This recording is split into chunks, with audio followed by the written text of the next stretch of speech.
घर की बुनियादें बनाने के बाद फिलिंग किस मटेरियल से करें? मट्टी डालें या घसू? अस्सलाम वालेकुम दोस्तों, उम्मीद है सब खैरियत से होंगे। मेरा नाम गुलजमान है। Welcome to my channel. दोस्तों, अक्सर आप लोगों ने देखा होगा घरों में फर्श बैठ जाते हैं, दीवारों में क्रैक्स आ जाते हैं। ऐसा क्यों होता है? ऐसा होने की सबसे बड़ी वजह ये होती है कि घर की तामीर के दौरान बुनियादें बनाने के बाद जब हम फिलिंग करते हुए हम गलती कर देते हैं। गलती क्या होती है कि हम घसू की जगह मट्टी डाल देते हैं, क्योंकि जब हम मट्टी डालते हैं तो उसकी अच्छे तरीके से कंपैक्शन नहीं कर सकते। मट्टी की कंपैक्शन के लिए हमें ज़्यादा मेहनत करनी पड़ती है प्रॉपर लेयर के साथ।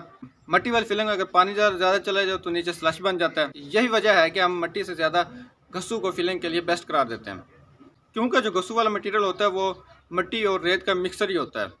घसी को फिलिंग करते हैं और साथ पानी का इस्तेमाल करते हैं तो उसके मसाम खुद ब खुद आपस में जकड़ना शुरू हो जाते हैं। उसके बाद जब उसके ऊपर कंपैक्शन की जाती है तो एक सख्त बॉन्ड की तरह कंपैक्शन हो जाती है और ज़्यादा पानी की वजह से नीचे स्लश बनने का भी कोई ख़तरा नहीं होता।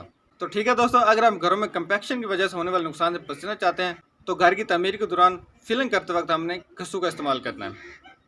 ठीक है दोस्तों, अगर वीडियो अच्छी लगी तो लाइक ज़रूर कर दें और चैनल सब्सक्राइब कर दें, क्योंकि मैं घरों में कंस्ट्रक्शन में होने वाली गलतियाँ और ऑनलाइन अर्निंग के मुतालिक वीडियो डालता रहता हूँ। और दोस्तों, कमेंट में अपने राय का इज़हार ज़रूर किया करें। मिलते हैं अगली वीडियो में, तब तक के लिए अल्लाह हाफ़िज़।